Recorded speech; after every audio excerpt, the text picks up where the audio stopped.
Serial लायर हां. आम्ही तो म्हणतो की महिलाचा घात करणं सिरियल किलर आहे ते. हे सिरियल किलर आहे. 2023 मध्ये ज्या वेळेस बहुमताने हे नारी शक्ती वंदन काय आता ते नाव देतात ते त्यांनाच माहीत. वंदन हे बिल पास झालं ना, 33% आरक्षण झालं. त्यावेळेचे भाषणं काढा, मुख्यमंत्र्यांचे काढा, पंतप्रधानांचे भाषणं काढा. त्यावेळेस काय बोलले ते?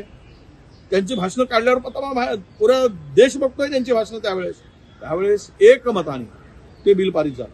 आणि काँग्रेसचं नाव घेतलं नाही, पण प्राईम मिनिस्टरने मात्र भाषणातून या विरोध केला म्हणून 56 वेळा 58 वेळा कांग्रेस कांग्रेस कांग्रेस कांग्रेस ने ये किया, कांग्रेस ने वो किया, कांग्रेस ने ऐसा किया, कांग्रेस ने ये करने नहीं दिया. अरे जब ये बिल में उसमें आपल्या या बिलात त्याचा उल्लेखच नाही. नारी शक्ती वंदन उल्लेखच नाही, पण नारी शक्ती पुढे केली. आणि त्यावेळेस आमच्या मुख्यमंत्र्यांना सांगितलं आमच्या महिला नेत्यांनी की या आम्ही समोर करू. आता तुम्ही म्हणताय की समकक्ष पाहिजेत. आता समकक्ष म्हणजे कोण? आमचा मुख्यमंत्रीच नाही समकक्ष म्हणजे. मग दुसऱ्याला मुख्यमंत्री महाराष्ट्रात करावा लागेल आणि दुसरा मुख्यमंत्री महिलांना करून समकक्ष बसवावं लागेल. तर त्यासाठी 6 महिन्यासाठी मुख्यमंत्री करून घ्या आमच्या महिलांना एखाद्या आणि बसून घ्या समोर.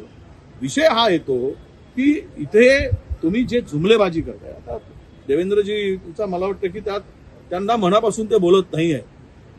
त्यांना ते दिल्लीवरून म्हणताय ते त्यांचं हे आहे ते राबवावं लागतं. दिल्लीचा प्रोग्राम स्क्रिप्टेड प्रोग्राम, त्यांचा काही दोष नाही. त्यामुळे ते त्या पद्धतीनं बोलत आहेत. पण वस्तुस्थिती काय? ज्या बिलामध्ये याचा उल्लेखच नाही नारी शक्तीचा. नारी शक्ती वंदनच नाही, तरी हे चंदन फासून पूर्ण महाराष्ट्रामध्ये काल पाहिलं की महिलांचा आक्रोश. कुठे आहे तुमचं नारी वंदन? ज्यावेळेस तुम्ही इव्हेंट करताय, हे जे जुमलेबाजी करताय, हे सगळे ढोंग करताय, तर हे महाराष्ट्रातील. आणि कालचं एका चॅनलवर पाहिलं, मी नाव नाही घेणार, ते पाहिलं किती टक्के लोकांनी त्याला समर्थन दिलं. 18% लोक त्यांच्या बाजूला आहेत. हे जे मानतायत हे की नारीवर अन्याय झाला, बहिणीवर अन्याय झाला, हे यामध्ये जुमलेबाजी आहे, हे राजकारण आहे, हे 82% लोकांना माहिती. त्यामुळे या अशा फालतूगिरीला महाराष्ट्रातील जनता बळी पडणार नाही असा आम्हाला विश्वास आहे.